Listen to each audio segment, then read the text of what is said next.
Hello friends, welcome to सरल UPSC YouTube channel. आज का टॉपिक इस समय की सबसे क्रूशियल न्यूज़ पर बेस्ड है, जो है इलेक्शन कमिश्नर जो हमारे अभी थे मिस्टर अरुण गोयल जी, उन्होंने सडनली एक दिन रिजाइन कर दिया है। और ऑलरेडी जिस इलेक्शन कमीशन में 2 इलेक्शन कमिश्नर्स एंड एक चीफ इलेक्शन कमिश्नर होना चाहिए, उसमें अब 2 इलेक्शन कमिश्नर्स की पोस्ट वेकेंट है।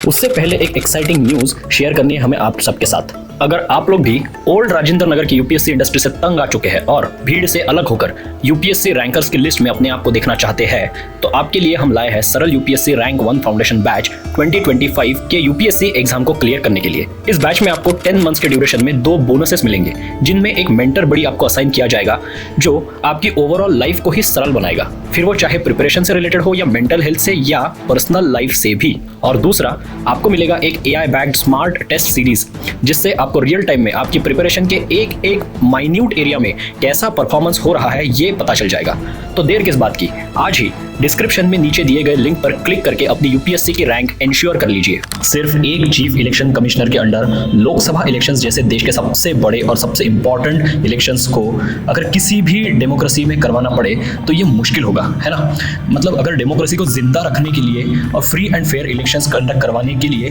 ये बहुत ही वाइटल स्टेप होना चाहिए। एक्चुअली अरुण गोयल जी की टेन्योर एज इलेक्शन कमिश्नर ये 5 दिसंबर 2027 तक थी, और अगर ये अभी रिजाइन नहीं करते तो हमारे करंटली जो CEC मतलब चीफ इलेक्शन कमिश्नर है राजीव कुमार जी, वो नेक्स्ट ईयर जब फेब में रिटायर होंगे तो उसके बाद अरुण गोयल जी ही CEC बनते। लेकिन एक्चुअली NDTV की एक रिपोर्ट के अनुसार जो मिस्टर गोयल है, उनके रेजिग्नेशन के कारण जो मिड मार्च तक इलेक्शंस की डेट अनाउंस हो जानी चाहिए थी, उन पर अब डायरेक्ट इफेक्ट हुआ है। और बिना इलेक्शन कमिश्नर्स की अपॉइंटमेंट्स किए अगर लोकसभा इलेक्शंस को कंडक्ट करवाना पड़े तो ये ना मॉरली सही होगा और ना ही प्रैक्टिकली। और हाँ, यहाँ जो रीजन बताया जा रहा है कि मिस्टर गोयल ने पर्सनल रीजन से, और इसमें भी मेनली उनकी हेल्थ का रीजन सामने करके उनके रेजिग्नेशन को जस्टिफाई किया जा रहा है, वो भी गलत है। उनकी हेल्थ बिल्कुल परफेक्ट शेप में है, ऐसा कुछ टॉप ऑफिशियल्स का कहना है, ऐसा NDTV की एक न्यूज रिपोर्ट कहती है।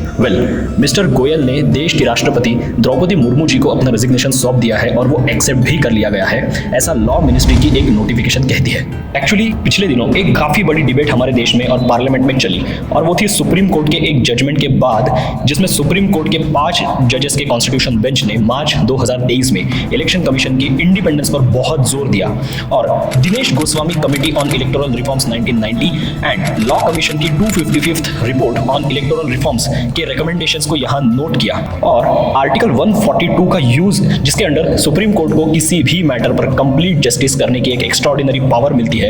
उसका यहां पर यूज करते हुए सुप्रीम कोर्ट ने इलेक्शन कमिश्नर्स को अपॉइंट करने के लिए जो कमिटी होती है उसमें कुछ चेंजेस किए। उसमें उन्होंने prime minister, leader of the opposition या फिर largest party in the Lok Sabha जो है उसका जो लीडर है वो, and the chief justice of India, ऐसा इस कमेटी का स्ट्रक्चर होगा, ये रूलिंग दिया है। ये भी उन्होंने यहाँ मेंशन किया कि ये एक इंटरिम मेजर है जब तक कि पार्लियामेंट कोई एप्रोप्रिएट प्रोसीजर को एस्टैब्लिश नहीं कर देती इलेक्शन कमिश्नर्स के अपॉइंटमेंट के लिए, जैसा हम बाकी इंस्टीट्यूशंस में देखते हैं, फॉर एग्जांपल CBI, NHRC वगैरह के केस में। लेकिन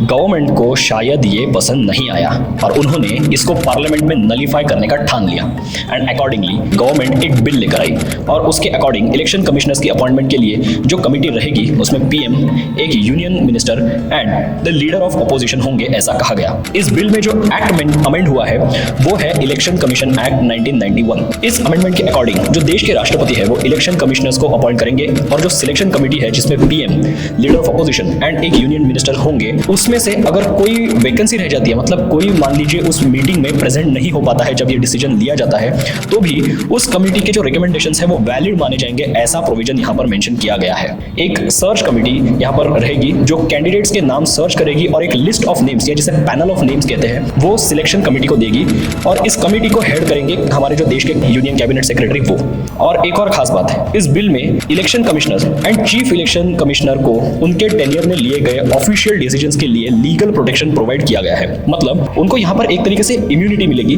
कि वो अपने जो टेन्योर होती है उनमें लिए गए जो उनके ऑफिशियल डिसीजंस है उनके लिए उनको किसी कोर्ट में चैलेंज नहीं किया जा सकेगा, उनके ऊपर कोई प्रोसीडिंग्स को फाइल नहीं कर पाएगा, पर प्रोवाइडेड वो मैटर जिसके ऊपर उन्होंने डिसीजन लिया है वो उनके ऑफिशियल ड्यूटीज के अंदर आता हो तो ही। तो देखिए, ऐसा ये पूरा मैटर है और इसका ये पूरा लीगल बैकग्राउंड है। लेकिन जब ये बिल लोकसभा में और राज्यसभा में वगैरह लाए गए थे तो उस समय बहुत बड़ा घमासान हमारे पार्लियामेंट में हुआ और जो अपोजिशन के लीडर्स थे उनका यही कहना था कि इलेक्शन कमीशन जैसी इतनी इंपॉर्टेंट बॉडी के केस में अगर सुप्रीम कोर्ट के एक जजमेंट को गवर्नमेंट नलीफाई करने के लिए कोई लेजिस्लेशन लाती है तो ये कितने हद तक के सही है। एक वर्किंग डेमोक्रेसी में ये यहाँ पर सोचने वाली बात है और इसीलिए मतलब लोकसभा इलेक्शन जो हमारे देश का सबसे बड़ा त्योहार है डेमोक्रेसी का, उसमें उसके इतने क्लोज अगर कोई इलेक्शन कमिश्नर सडनली एक दिन आकर रिजाइन कर देता है तो ये हमारे देश के इंस्टीट्यूशंस पर और डेमोक्रेसी पर एक बहुत बड़ा क्वेश्चन मार्क रेज करता है यहाँ पर। और इसी के कॉन्टेक्स्ट में अब यहाँ पर गवर्नमेंट आगे क्या डिसीजन लेती है और कैसे इलेक्शन कमिश्नर्स की जो वैकेंसीज है उसको जल्द से जल्द फुलफिल किया जाता है लोकसभा इलेक्शन से पहले